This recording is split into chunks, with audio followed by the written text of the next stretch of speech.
বা যি নহওক এই সমাজখন টুকুৰা টুকুৰ কৰি দিব খোজা হৈছে। আজি প্ৰশ্ন কৰাটো অপৰাধ হিচাপে গণ্য কৰা হৈছে। কেৱল হয় হয়তো আৰু তৈল মৰ্দন। আপুনি যেতিয়া প্ৰশ্ন কৰিব আপোনাক জেলত ভৰাই কৰা হ'ব। অখিল গগৈ জেলত ভৰাই কৰা হৈছে। ভাৰতবৰ্ষৰ বহুত বুদ্ধিজীৱীক জেলত ভৰাই থব লগা হৈছে, উত্তৰ নাই। আমি এখানে প্ৰশ্ন কৰাৰ সাহস গোটাব লাগিব। আমি ক'ব লাগিব যে তোমালোকে বৃহৎ নদী বান্ধ এদিন বিৰোধিতা কৰিছিলে, আজি কিয় সমৰ্থন কৰিছে। আমি ক'ব লাগিব যে অসম চুক্তি ৰূপায়ণ কৰিম বুলি কৈছে, আজি কিয় তোমালোকে অসম চুক্তিৰ বিৰোধিতা কৰিছে।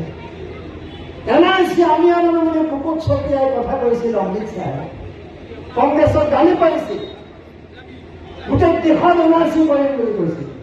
কিন্তু NRC যেতিয়া হিন্দু বাংলাদেশীৰ নাম বেছিকে ওলাল, তেতিয়া NRCখন দলিয়াই পেলাই দিলে। প্ৰশ্নটো কৰিব লাগিব।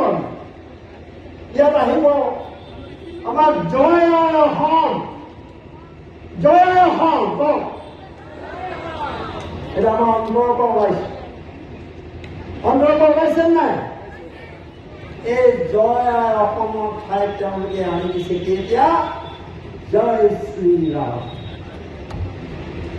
সেইকাৰণে আমি আৰু জোৰে চিঞৰিব লাগিব, জয় অসম বুলি কৈ ক'ব লাগিব যে আমি জয় শ্ৰীৰাম কেতিয়াও আমি শ্লোগান আমাৰ নহয়, আমাৰ কোনো ধৰ্ম নহয়। আমি ৰামক আমি ঘৃণা কৰা নাই, কিন্তু অসমীয়া সমাজত যিখন হিন্দু, মুছলমান, খ্ৰীষ্টান, ৰাভা, মিচিং সকলোকে লৈ গঠিত হৈছে কাৰ্বি, সেইখন সমাজত আমাৰ বেছি সম্পৰ্ক ৰামতকৈ কৃষ্ণৰ লগত।